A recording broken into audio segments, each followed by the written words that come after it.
बहुत ज्यादा social media पर बड़े ऑथेंटिक अकाउंट ट्वीट कर रहे हैं वोटिंग नहीं होगी, लेकिन बता नहीं रहे होगा क्या। ये कह रहे हैं कि वोटिंग नहीं होगी। सर देखें, ये गैर आईनी अमल है। 28 पर लेके जाना, इसका मतलब ये है कि 28 से पहले, यानी कि ये वो 14 दिन और 7 दिन निकालने के बाद जब ये 28 आएगी, तो 28 से एक आधा दिन पहले इनकी तैयारी ये है कि वो कोर्ट से स्टे ले लेंगे कि ये गैर आईनी हो गया।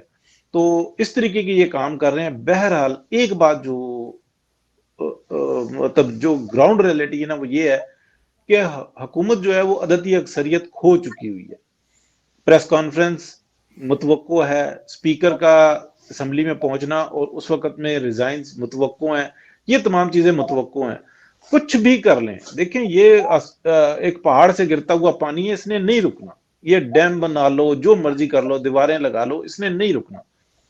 हुकूमत जो है ना हर तरीके से फेल हो चुकी हुई है। अब वो अपनी तरकीबें लड़ा रहे हैं, शायद जो है ना वो टिश्यूज में से किसी तरीके से कोई कबूतर निकला है, तो कबूतर है ही नहीं पीछे, तो निकलेगा कहां से?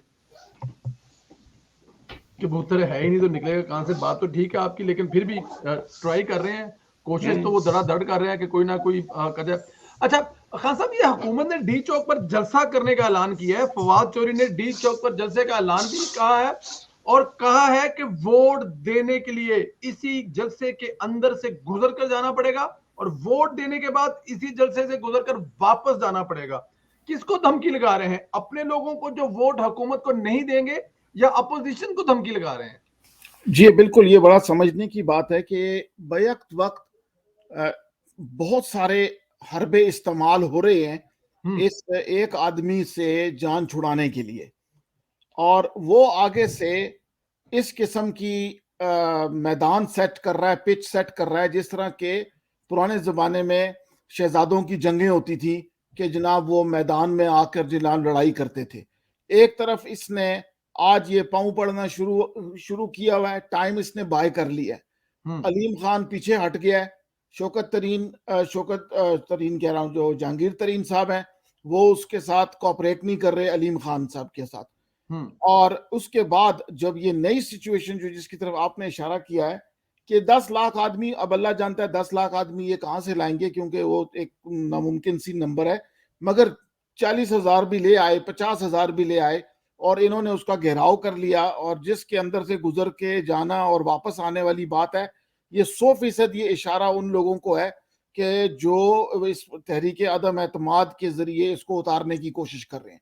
अब उसमें हमारे लोग भी हैं, इसके अपने लोग भी हैं, और बात वहीं आ जाती है तो जानवर हैं वो खड़े होके देख रहे हैं, और वो हालांकि ये मुद्दा जानवरों का लाया हुआ ही है। आप समझ रहे हैं ना मेरा इशारा, जिसको इसने कहा ना कि जानवर। नहीं, हम नहीं समझ रहे। हाँ, इशारा ये कि जिस एस्टेब्लिशमेंट ने इसको लेकर आए थे, जिस काम के लिए, वो उन्होंने करवा लिया, तो अब इसको उतारने में भी हेल्प करें। आवाम की नहीं उतारने की हेल्प कर रहे और इसको मैदान दे रहे हैं खेलने के लिए।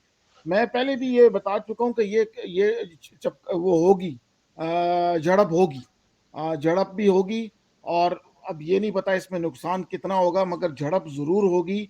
और जो लोग इससे डरते हैं, इससे डरते भी हैं बहुत से लोग, क्योंकि इसने उनको ब्लैकमेल किया हुआ है। ये आप याद रखिएगा कि ये सारी सियासत जो है ये ब्लैकमेल की सियासत है ना। तो अब उनके पास इसको उतारने के लिए उनको आइडिया हो गया कि इसके बारे में कोई नेगेटिव बात कर भी दो, इसको कोई फर्क नहीं पड़ता। ये बिल्कुल ढीठ किस्म के लोग हैं, तो उनको ज्यादा फर्क पड़ता है, क्योंकि वो फिर पाकिस्तान के वो बनते हैं ना, मामे बनते हैं, मामू बनते हैं, मगर वो भी नहीं है बात सही। तो अभी देखने में तो यही आ रहा है कि कुछ 28 से पहले अगर इन्होंने झड़प की तरफ गए, और जाने के चांसेस पूरे हैं।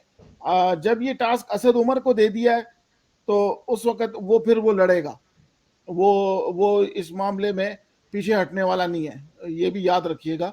वो भी इस्लामाबाद से ही है, उसको हम बड़ा पुराना जानते हैं, तो वो जो है ना एग्रेसिव सियासत के मामले में वो होशियार है, वो आगे खड़ा हो जाएगा। हमारी इतला ये है कि वो एक तरफ वो नून लीग का टिकट भी मांग रहे हैं, अगर तसल्ली हो जाए, उनको टिकट मिल जाए तो वो असद उमर को जी ये थोड़ा वेरीफाई कर लें इसका, क्योंकि ये झांसा ना हो इनका।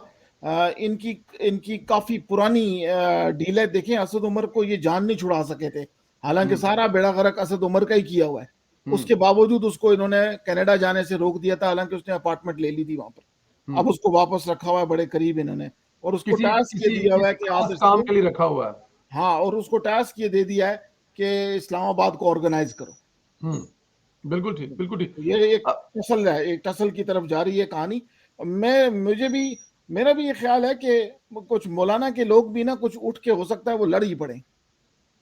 मैं इसी तरफ आ रहा हूं, अगले प्रोग्राम के हिस्से में ये डेफिनेट ये जिस तरफ चीजें जा रही हैं। अर्शद परवेज साहब, खान साहब ने इशारा किया है, शेख रशीद साहब भी कह रहे हैं कि हम फौज को बुला रहे हैं, प्लस अपने वर्करों को भी बुला रहे हैं। क्या हुकूमत ऐसा माहौल बना रही है कि जो तीसरी आंख है उसको मौका दिया जा रहा है, या तीसरी आंख जो है चुप करके बैठी हुई है, चलो ठीक है अब मतलब लगे हुए हैं, एक वक्त आएगा फिर हम देख लेंगे? सर देखें, अगर ये अवाम को बुलाएंगे ना तो अवाम जिस तरीके से भी इकट्ठे करें, लेकिन इनके फॉलोअर्स हैं, अगर ये 10 लाख की बात करते हैं, 10,000 तो कर ही लेंगे, इसमें तो कोई शक नहीं है। अगर फौज को बुलाया, फौज आएगी, इसमें कोई शक नहीं है, कोई दो राय नहीं है कि फौज आईनी इनकार हक है करेगी। वज़ीर आज़म का, बुलाएगा हाँ वो जी, आएंगे। बिल्कुल, तो वो शाहिद कहेंगे। हसन अब्बासी साहब जो है वो आईनी वज़ीर आज़म नहीं थे। हाँ, बिल्कुल सही है, बिल्कुल आपने 100% सही पहचाना है। उस वक्त में जो सूरत हाल थी, अब यकसर तब्दील हो गई है, गारंटी मौजूद है। गारंटी मौजूद है कि ना सिर्फ ये अब मुदाखलत करेंगे, आगे भी नहीं मुदाखलत करेंगे। ये गलत तरीके से आए हुए हैं, सही तरीके से आए हुए हैं, लेकिन इनको ट्रीट इसी तरीके से किया जाएगा जैसे ये वजीर आजम है। अगर ये हुकूमत चाहे कि हमारे मंशा के मुताबिक आ जाए तो नहीं आएगी।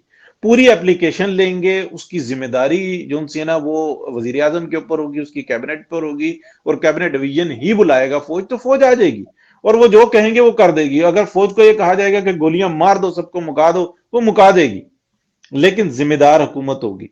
फौज इस वक्त में हमने बिल्कुल जो है ना बिल्कुल वाज़ेह तौर पर हमने बड़ी तनकीद की है, लेकिन हमारी तनकीद क्या थी कि आप अपने आईनी किरदार अदा करें, आप अपने दायरे के अंदर रहें, आपको जो आपकी जिम्मेदारियां आप उस हद तक रहें। आप अगर कर रही है तो हमें तारीफ ही करनी होगी, हमने खुदा ना खास्ता किसी के ऊपर नाजायज बात नहीं करनी। इस वक्त में जितनी सूरत हाल है, नदीम अफजल चंद से लेके हर शख्स ये कह रहा है कि नहीं, बिल्कुल खामोशी है और लग रहा है कि वो अपने दायरे के अंदर चलेंगे, हमें जरूरत नहीं है।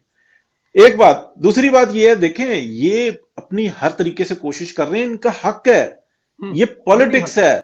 ऐलान करना, बातें करना, धमकियां लगाना, माहौल बनाना, ये एक सियासतदान का हक है, वो कर रहे हैं। अमल करना ये जो ये एक दूसरी बात है। दूसरी बात ये है, फवाद चौधरी साहब ने जिस तरीके का ये ऐलान किया, जिसकी तरफ आप जिक्र भी कर रहे हैं कि जनाब वो एमएनएज आएंगे, वो अवाम में से गुजर के जाएंगे और वोट डाल के अवाम में से गुजर के वापस जाएंगे, ये बातें की हद तक तो है। क्या इनको, इनके पास 100% इख्तियार हो, ये कर लेंगे? ये कर लेंगे? ये स्पीकर और ये सारे कैबिनेट के मेंबर क्या ये कर लेंगे? सर 1% भी नहीं कर सकते, इनकी मौत है। ये फवाद चौधरी इतना समझदार है, ये अपने सिर पे जो है ना बंदूक रख के गोली चला देगा, करेगा नहीं। उसको पता है कि ये हम क्या करने की बातें कर रहे हैं। क्या एमएनएज इतने सादे हैं कि उनको ये ना पता हो कि ये जिस तरीके की बातें कर रहे हैं, इस धमकियों में हमने आना है कि नहीं आना? सर ये तो अजीब किस्म की जो उनसे ना हवाइयां मार रहे हैं, अजीब किस्म के तमाशे लगा रहे हैं। अपोजिशन का वर्क देखें आप, 1 बाय 1 वो जा रहे हैं, मुख्तलिफ किस्म की इतलात उड़ा रही है ये हुकूमत। एक बात, दूसरी बात, कुछ मैं इस मौजू से हट गया, लेकिन 10 सेकंड के अंदर मैं 15 सेकंड में बात करूंगा। कुछ व्हाट्सएप ग्रुप और कुछ व्हाट्सएप मैसेजेस आ रहे हैं कि अगली कैबिनेट ये है, वजीर आजम ये है, फलाना ये है, फलाना ये है। ये सब जो उनसे ना बिल्कुल वाजे हो चुका हुआ है। सरगोदा के नजदीक एक इलाका है, अहमदियों का है, ये मैसेजेस वहां से बन के आ रहे हैं जो मुख्तलिफ उसमें चल रहे हैं। तो उसके ऊपर बिल्कुल जो ना कोई तवज्जो देने की जरूरत नहीं है, मतलब वो अगली सारी स्टोरी बयान कर रहे हैं, तो हमें उस तरफ नहीं जाना। ये कहानियां चल रही हैं। आपकी अपनी क्या राय है अपना संदीला साहब? मेरी राय मतलब अपोजिशन को किसी भी जगह पे ना टेम्परामेंट जो उसको लूज नहीं करना चाहिए, बड़ा सब्र और तहम्मुल से चलना चाहिए। देखिए इमरान खान ने अपने हिस्से का एंजॉय कर लिया हुआ है, उसको पता है कि मेरी इनिंग्स खत्म हो चुकी हुई है। बड़ी सिंपल और सादी सी बात है, वो चाहता है कि जाने से पहले पिच तोड़ दे, खराब कर दे, ग्राउंड में फुल पानी लगा दे कि अगले 5-7 साल तक ये ग्राउंड खुश्क ना हो, क्योंकि उसकी जिद ये है कि अगर वो नहीं है तो कोई भी नहीं है। अब ये अपोजिशन पे है, अपोजिशन इसको कैसे हैंडल करती है। इमरान खान का अकेला दिमाग है और वो शरपसंद किस्म का अनासर मतलब है वो, और जाहिर है उसके साथ जो लोग अभी तक खड़े हैं वो देख रहे हैं कि क्या होता है, बाद में एक भी नहीं होगा। बड़े दिमाग, बड़े लीडर अपोजिशन में है। आसफ अली जरदारी साहब के बारे में आप ला इख्तलाफ कर लें, सियासतदान तो वो है, गेमें तो वो कर जानते हैं। मियां नवाज साहब इस खित्ते के सबसे सीनियर सियासतदान है। उसके बाद मौलाना फजल रहमान साहब ने बड़ी अच्छी सियासत की है। तो अगर ये सारे दिमाग बैठे हुए हैं, शहबाज शरीफ साहब बड़ी बुर्दबारी की सियासत करते हैं, वो लड़ने झगड़ने आने पे बड़ा वो रखते हैं। बल्कि आज अगर देखा जाए तो इसको बड़ा कंट्रोल करने की जरूरत है कि हमें इनसे लड़ना नहीं है, लेकिन ये हालात उस नहज पे लेके जा रहे हैं। पाकिस्तान के कामयाब तरीन वजीर खारजा वजीर खजाना इसहाक डार साहब को ट्वीट करनी पड़ी कि इनके मुकाबले में जलसा करें और पीडीएम के प्लेटफॉर्म से करें, क्योंकि गधों की बात ये मैं अपने पास करें, मतलब वो लातों वाली बात समझ